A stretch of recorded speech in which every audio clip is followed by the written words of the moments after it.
जय हिंद साथियों, आप सभी का जैसा कि आप लोगों को पता है कि आप लोग अपने बोर्ड की तैयारी कर भी रहे होंगे और आई होप आप लोगों की तैयारी बहुत अच्छी चल रही होगी।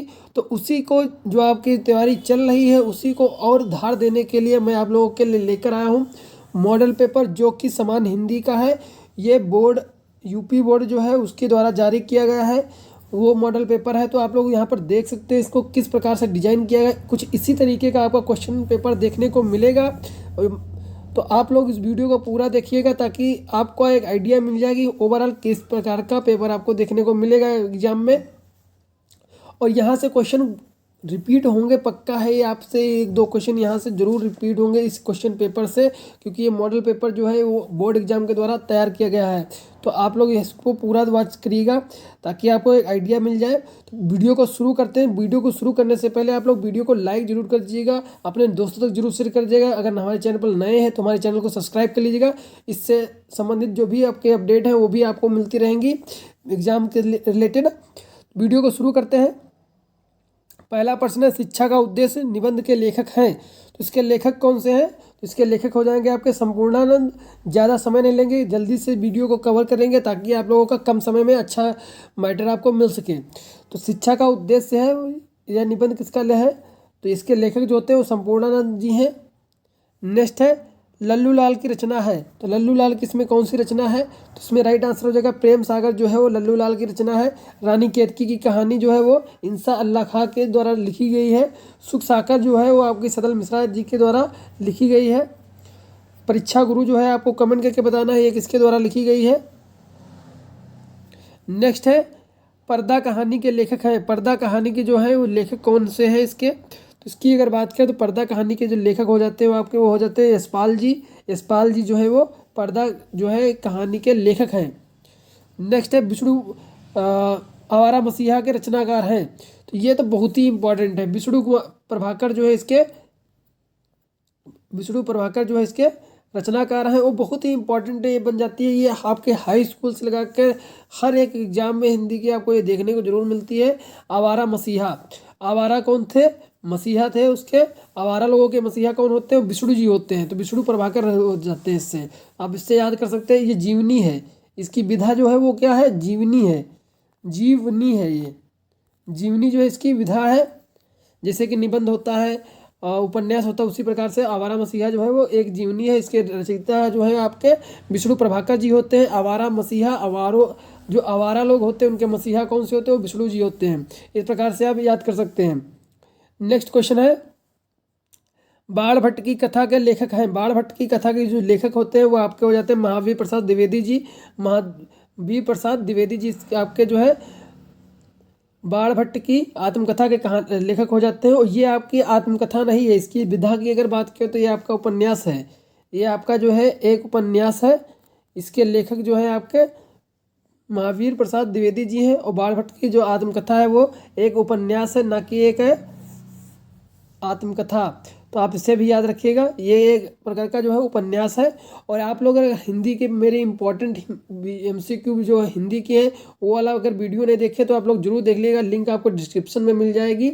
उसमें मैंने बहुत ही इंपॉर्टेंट जितने भी MCQ क्वेश्चन बनते हैं हिंदी से उसको डिस्कस किया था, जिसमें कि आपको ट्रिक भी बताई थी किस प्रकार से आपको याद रख सकते हो, उसकी ट्रिक भी बताई है उसमें। तो आप लोग जरूर देख लीजिएगा ताकि आपका अच्छे तरीके से उसे कवर कर सकें। तो नेक्स्ट क्वेश्चन की तरफ मूव करते हैं। नेक्स्ट क्वेश्चन है, कामायनी किस युग की रचना है? तो कामायनी आपकी किस युग की रचना है?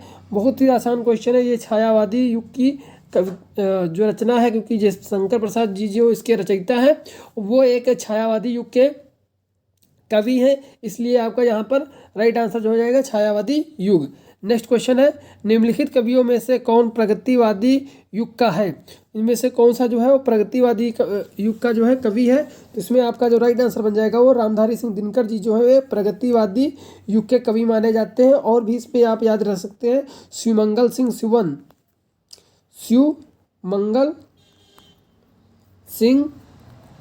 सुमन जी हैं। भगवती चरण जी हैं। इस प्रकार से इसमें कई सारे जो है कवि आपके आ जाते हैं।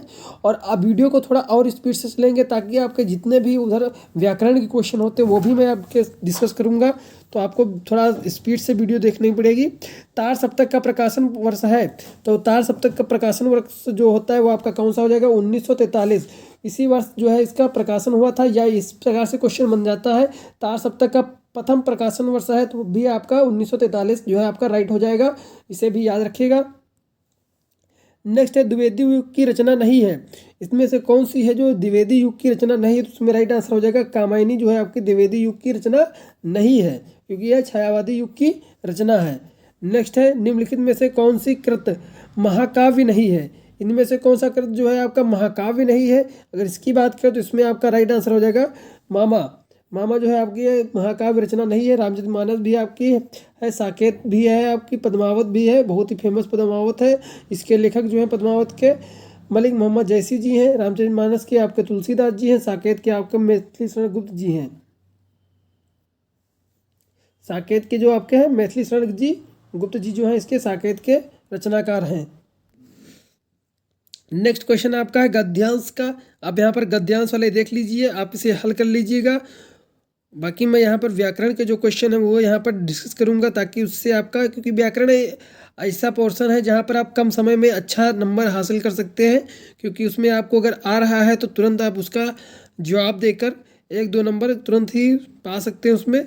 बाकी गद्यांश है आपका, इसे देख लीजिए, ये आपका देख लीजिए। इस प्रकार से जो है आपका इसका वीडियो जो है, इसका जो इस पेपर का PDF जो है वो हमारे टेलीग्राम ग्रुप्स में आपको मिल जाएगा, तो आपको लिंक हम डिस्क्रिप्शन में दे देंगे, वहाँ से आप ले सकते हैं। वहाँ से इसे ले लीजिएगा, पेपर को निकाल लीजिएगा, आप वो अपने हिसाब से तैयारी कर लीजिएगा। यहाँ पर देख सकते हैं आपका जो है इसमें जीवनी पूछी गई है, जो आपकी जीवनी आती है, जिसमें कि मैथिली शरण गुप्त, सुमित्रानंद पंत, रामधारी सिंह दिनकर। इसी प्रकार से आप इसे पढ़ लीजिएगा। नेक्स्ट चलते हैं व्याकरण की ओर। आपको PDF हमारे टेलीग्राम ग्रुप में मिल जाएगा। यहाँ से आपका जो है व्याकरण शुरू हो जाता है, जिसमें कि आपका देख सकते हैं निम्नलिखित मुहावरों में से किसी एक का अर्थ लिखकर वाक्य में प्रयोग कीजिए। तो इसमें अगर बात करें तो इसमें क्या है, जैसे कि दाल में काला होना, नमक मिर्च लगाना, टका सा जवाब देना, तलवार की धार पर चलना, ये आपको दिए गए हैं, जिनमें से आपको 2 के जो है इसमें लिखना है, के अर्थ लिख देना है, उसका वाक्य प्रयोग कर देना है। जैसे कि दाल में काला होना, कुछ गड़बड़ होना, इस प्रकार से इसे लिख सकते हैं। और जैसे कि आप लोग CID देखते हैं, CID, उसमें जो है आपको देखने को मिलता है, जैसे कि जब ACP जी कहते हैं कुछ तो गड़बड़ है दया, कुछ तो गड़बड़ है दया, तो वहीं पर आप समझ सकते हैं कुछ तो गड़बड़ है, यानी कि दाल में कुछ काला है तो कुछ तो गड़बड़ है दया। तो इस प्रकार से ऐसा वाक्य प्रयोग भी आप कर सकते हैं अच्छी तरीके से। और आप लोग ऐसा कोशिश करिए ना, जो आपको वाक्य प्रयोग करना है या कुछ भी करना है उसका एग्जाम्पल देना है, तो अपने आसपास की जो चीज़ें होती हैं उन्हीं से रिलेट कर देंगे, तो आप अच्छी तरीके से दे पाएंगे। नेक्स्ट क्वेश्चन है निम्नलिखित शब्दों के संधि विच्छेद के सही विकल्प का चयन कीजिए। यहाँ पर आप देख सकते हैं तथा अप का संधि विच्छेद होगा, तो तथा अप का जो संधि विच्छेद होगा वो तत् प्लस अप होता है। नेक्स्ट क्वेश्चन है परमेश्वर का संधि विच्छेद होगा, तो परमेश्वर का क्या संधि विच्छेद होगा? तो हमेशा देखो संधि विच्छेद जब करेंगे तो यहाँ पर मात्रा जो आपकी में है, यहाँ से आपको इसको ब्रेक करेंगे, और इधर आपका स्वर है तो यहाँ से आपका ब्रेक करके बनेगा, यहाँ पर आपका हो जाएगा परम धन ईश्वर, परम धन ईश्वर, परमेश्वर। नेक्स्ट है आपका गायक, संधि का विच्छेद है, संधि विच्छेद क्या होगा इसमें आपका हो जाएगा गय धन अक, गायक, गय धन अक, जिसमें गायक होगा, ये एक प्रकार की जो है विसर्ग संधि है। नेक्स्ट क्वेश्चन है दिए गए निम्नलिखित शब्दों की विभक्ति और वचन है, तो इसमें आपका आत्मनम का जो है आपका विभक्ति और वो वचन क्या हो जाएगा, इसमें आपका हो जाएगा षष्ठी विभक्ति एक वचन। नेक्स्ट है नमानम में विभक्ति एवं वचन होगा, तो इसमें आपका जो राइट आंसर बन जाएगा वो आपका हो जाएगा षष्ठी विभक्ति बहुवचन, षष्ठी विभक्ति बहुवचन है। नेक्स्ट आपका क्वेश्चन हो जाए निम्नलिखित शब्द युग्मों का सही अर्थ चयन करके लिखिए। तो ये क्या वसन और व्यासन, वसन और व्यासन का जो आपका राइट आंसर बन जाएगा वो हो जाएगा आपका वस्त्र और आदत। वसन का मतलब होता है वस्त्र, व्यासन का मतलब होता है आदत, हैबिट। नेक्स्ट क्वेश्चन है अम्बुज और अम्बुद का अर्थ है। तो अम्बुज को कहेंगे कमल को कहते हैं, अम्बुद जो है आपका, अम्बुद जो आपका बादल होगा, इसको याद रखें अम्बुद। अम्बुद मतलब कि बूंद, अम्बुद अम्बुद मिस बूंद मिस सब इसको कोरिलेट कर सकते हो बूंद से, ताकि आप याद कर सके अम्बुद मिस बूंद यानी बूंद यानी बादल। नेक्स्ट क्वेश्चन निम्नलिखित में शब्दों में से किसी एक शब्द के दो अर्थ लिखिए। इसमें आप लिख सकते हैं जैसे कि अंबर का गगन, आकाश। पट का आपका होता है भिखारी भी होता है, वस्त्र भी होता है, कपड़े भी होते हैं। इस प्रकार से इसमें आप लिख सकते हैं इन्हीं दो के अर्थ लिखने खाली, पर्यायवाची अर्थात। निम्नलिखित वाक्यांशों के लिए एक शब्द का चयन करके लिखिए जो आंखों के सामने हो। जो आपके आंखों के सामने होगा वो क्या होगा, प्रत्यक्ष होगा। नेक्स्ट क्वेश्चन है जानने की इच्छा रखने वाला। जो जानने की इच्छा रखता है उसे क्या कहेंगे, जिज्ञासु कहा जाता है उसे। जो जानने की इच्छा रखे उसे जिज्ञासु कहेंगे। नेक्स्ट क्वेश्चन है निम्नलिखित में से किन्हीं दो वाक्यों को शुद्ध के रूप में लिखिए। इन्हें शुद्ध करना जैसे कि इसमें आप पहले में कर सकते हैं, तुम तो कुर्सी पर बैठे हो, यहाँ पर हो जाएगा। इस सरोवर में अनेक कमल खिले हैं।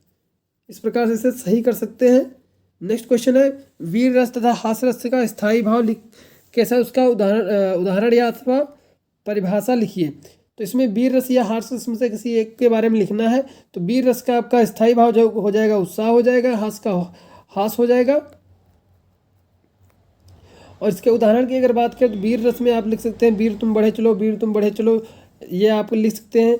दूसरा आपका इसमें जो है हास रस में जैसे कि भाई चढ़ी बबूल पर बेल लपालप खाए, घुसगा गाटा सींग माँ उठा ना बैठा जाए। इस प्रकार से आप लिख सकते हैं। यानी कि आपको अपने हिसाब से लिखना जो आपके लिए कन्वीनियंट हो, जिसको आप अच्छी तरीके से याद कर सके और आपको मज़ा भी आए उसमें, तो उसको आप लिखना तो आसानी से आप उसे याद कर सकते हैं।